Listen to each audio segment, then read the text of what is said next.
அச்சங்கோவில் அரசன் என்போம், ஆரியங்காவு ஐயன் என்போம், குலத்து புளை பாலன் என்போம், எரிமேலி ஸ்ரீதர்ம சாஸ்தாவென்போம், சொரிமுத்து ஐயனார் அப்பன் என்போம், ஜோதிச ரூபன் என்போம், மகர்ஷி மர்தன் என்போம், மணிகண்ட சுவாமி என்போம், சுகுண விலாசன் என்போம், சுந்தர ரூபன் என்போம், ஜாதி மத பேதமில்லா கடவுளாம்,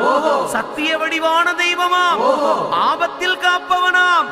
அன்னதான பிரபுவாம், உலகத்தின் முப்பற்ற தெய்வமாம், சோதனைகள் செய்வானாம் ஆனா கைவிட மாட்டானாம். அப்படிப்பட்ட சாமி ரொம்ப சிறுசையா, ஆனா சக்தி ரொம்ப